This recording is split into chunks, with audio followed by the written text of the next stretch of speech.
los países están diseñados de manera vertical. Significa esto que cada sector tiene su propio regulador, su propio ministerio.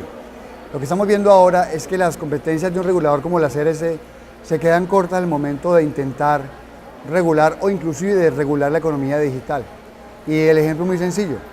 Hoy la CRC tiene competencias para regular, por ejemplo, la televisión por cable, temas de mercado.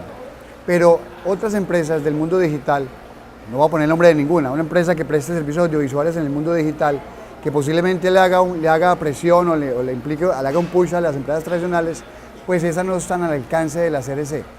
Y no estoy diciendo que hay que regularla ni mucho menos, estoy diciendo que ya esa economía digital está cambiando incluso la estructura de los países. Por lo tanto, el ejemplo que podemos dar es el de Colombia, que lo que hicimos fue una hoja de ruta para la economía digital, cuya tarea, una de las tareas era la creación de una comisión intersectorial para la economía digital. Esa comisión ya se creó, está funcionando hace 2 meses, ya ha tenido 3 reuniones y estas reuniones son precisamente para poder hacer una aproximación a esos temas que no se pueden ver de manera vertical, sino de manera horizontal. Yo creo que esa es el primer paso tiene que ser ese, que el país entienda que es una nueva economía y que en esta nueva economía ese diseño de regulación e intervención no es el adecuado, por lo tanto se debe repensar este modelo. Yo creo que el approach a ese tema debe ser un poquito conservador. Yo creo que es un poco peligroso andar regulando lo que uno todavía no entiende bien. Por eso la CRC lo que está haciendo son hojas de ruta. ¿Para qué? Para entender esas dinámicas y ver si es necesario no regular. Pero entonces vuelvo al ejemplo de los medios audiovisuales en Internet. Posiblemente es cierto, o va a ser cierto, que esa forma de ver audiovisual, que es a través de plataformas OTT, en un momento dado del tiempo va a ser competencia directa a la televisión por cable. Pero nosotros no tenemos competencias para regular audiovisuales en el mundo digital. No tengo las competencias. Posiblemente la respuesta es, no regule ese audiovisual, desregule este lado de la ecuación, para que pueda estar en el mismo nivel de los demás. Yo creo que es un trabajo conjunto de desregulación, pero no apresurado, sino entendiendo las dinámicas, el objetivo real de la regulación para qué es y actuar en esa medida. El Ministerio TIC de Colombia presentó un proyecto de ley en el mes de octubre del 2017, donde se daba respuesta a esa necesidad de una manera, digamos que sencilla. No atacaba todo el tema de televisión, sino solamente se centraba en el tema institucional. ¿Qué pasó? Ese proyecto, cuando se presenta al Congreso, requiere un ponente del Congreso. Y ese ponente, hasta hace un mes no había presentado ponencia en el Senado, en el Congreso de la República. Esto entró hay 2 cámaras, la Cámara que es Senado y la Cámara de Representantes. Esto entró por Cámara de Representantes. Resulta que ese no tenía ponente y lo que hizo el gobierno fue hace 2 meses darle un mensaje de urgencia. ¿Qué es un mensaje de urgencia? El presidente de la República le dice al Congreso, este proyecto es importante, por favor tratémoslo de manera urgente. ¿Qué es la práctica de eso? Pues que se ahorra un par de debates en el Congreso. ¿Qué pasó entonces? El proyecto que presentó el Ministerio, el ponente de Senado lo modificó, el original. Ese nuevo proyecto no era del gusto del gobierno, porque le cambiaba cosas como por ejemplo tener un solo fondo convergente para televisión y para TIC. El gobierno prefería tener un fondo independiente para televisión y otro para TIC. Eso creó un discurso, creó una disputa en el sector colombiano y el gobierno prefirió retirar el proyecto de ley antes que permitir que se aprobara ese nuevo proyecto de ley. ¿Qué va a pasar entonces? Que el nuevo gobierno, 7 de agosto, seguramente presentará un nuevo proyecto de ley. Estar en la OCDE es una buena noticia. Con solo decirle esto, hay empresas inversionistas que solo trabajan con países de la OCDE. Solo por esa razón invierten en un país, porque eso da confianza al inversionista. Eso por ese lado ya de entrada es ganancia. Otra ganancia importante es que estamos comparándonos con los países más desarrollados. Colombia está, digamos que en los indicadores está abajo, pero eso también le mete una presión al país para avanzar en indicadores de desarrollo económico. Eso también es importantísimo. Y para el sector de telecomunicaciones, el caso que me dices que lo de regulador convergente fue una solicitud o una recomendación de la OCDE, es cierto, pero lo más importante que la OCDE decía era la independencia de ese regulador. En Colombia nosotros, los comisionados de regulación, de la Comisión de Regulación, somos independientes. ¿Por qué? Tenemos 4 años fijos, no nos pueden remover del cargo. Eso significa que aunque, dado el caso, que el gobierno central no esté de acuerdo con las decisiones nuestras, pues no puede hacer nada porque no nos pueden remover de los cargos.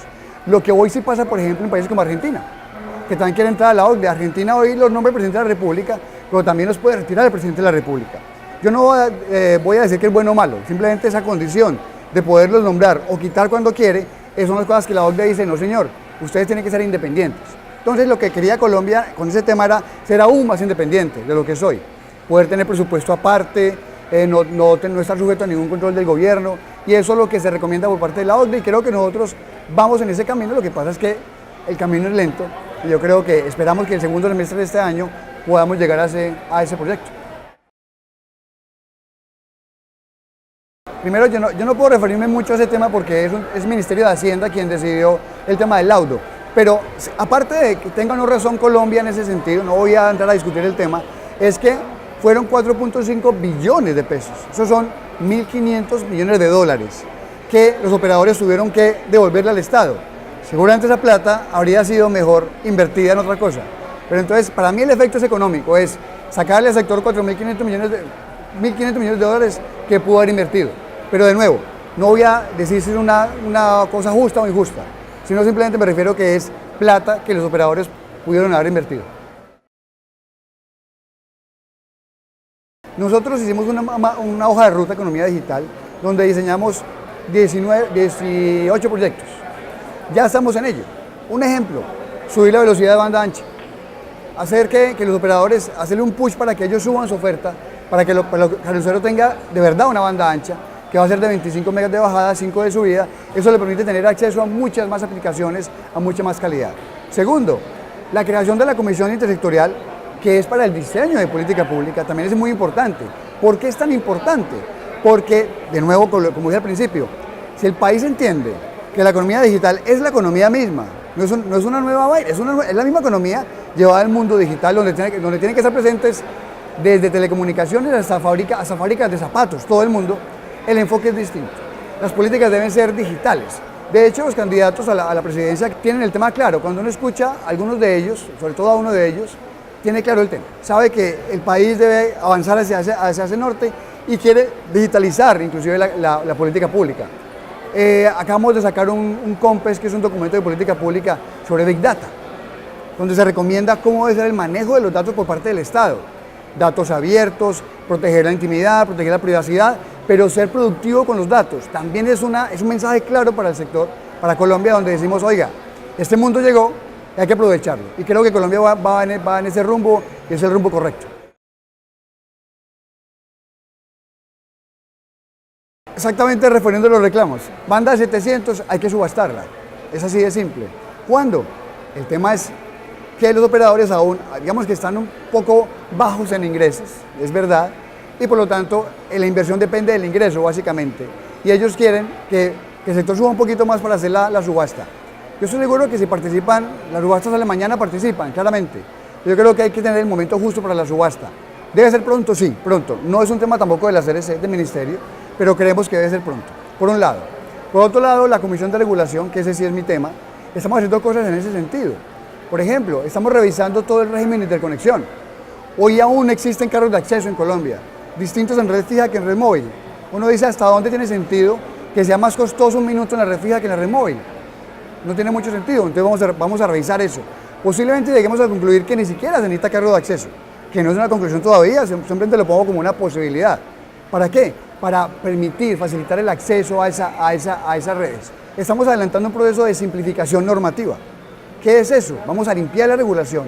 Primero de lo que ya no aplica, y el ejemplo ¿cuál es? Teléfonos públicos. Regulación para teléfonos públicos ya no tiene ningún sentido. Tiene sentido cuando no había móviles, cuando había menos cobertura. Hoy en día no tiene sentido, la vamos a quitar. Y vamos a revisar toda la regulación completa con los operadores, con una metodología específica para ver qué se puede quitar. Que sean barreras artificiales, que ya no tengan sentido, o que fueron buenas en un momento, ya no lo son hoy. En ese camino vamos. Lo que pasa es que yo sé que los operadores demandan más acción, pero la verdad estamos haciendo cosas. Lo que pasa es que el operador es su papel y su trabajo, y los entiendo, siempre quieren que le quiten muchas cosas. Temas como calidad no se pueden quitar. La calidad se requiere seguir midiéndola. Temas de usuarios, protección de usuarios, también se requiere mantenerla. Esos son temas que estamos trabajando, pero sí creemos que debemos de regular aquello que ya no se justifica y de alguna manera fomentar la inversión. Otro ejemplo, queremos migrar redes de redes 2G a 4G o a 3G. Ahí la discusión de algunos países es, si se apaga 2G, ¿qué pasa con IoT, por ejemplo? Sí, damos la discusión, no hay problema. El tema de fondo, el mensaje de fondo es que hoy hay redes 2G, 3G y 4G que son muy costosas de mantener. Entonces, ¿por qué no apagamos 2G, por ejemplo? Que el problema son los terminales. En Colombia aún hay alrededor de 10 millones de teléfonos 2G. Hay que cambiarlos, eso vale mucha plata. Sí, trabajemos juntos con el gobierno, a ver cómo hacemos un plan en conjunto para migrar a esos clientes a redes más modernas. Claro que sí. Yo lo hablaba en el panel de ayer, creo, donde hablábamos de la regulación como debe ser. Si uno quiere, por ejemplo, y es un ejemplo para que los que me vean, me escuchen, no crean que la intención es regularlos, ¿qué hacer uno con una empresa que no existe en Colombia, pero que sí vende productos en Colombia y que le hace presión a las empresas colombianas? ¿La vamos a regular? Digamos que sí, que la vamos a regular, pero ¿cómo? No está en Colombia. Son multinacionales, son globales. Entonces yo creo que sí toca trabajar en una regulación armónica y regional. Creo que eso es parte del tema. Es complicado porque son regulaciones distintas, pero creo que sí se necesita armonizar la regulación regional. Digamos que nadie desea que el Estado tenga participación en las empresas, pero yo creo que el Estado se ha mantenido al margen en temas regulatorios de esas empresas. Y el ejemplo es muy simple, la regulación nuestra afecta tanto a Telefónica, que es del Estado, como a Claro, que no es del Estado. Entonces, depende de cómo es el comportamiento. También la OCDE recomienda sacar ese recurso del Estado y lo está haciendo. De hecho, ya las acciones que tiene el Estado en Telefónica las va a sacar a la venta en poco tiempo, porque reconoce que no debería estar ahí metido. Pero yo creería que hoy en día yo no podría decir que por ser Telefónica una empresa que tiene una parte del gobierno tenga un trato distinto, no creo.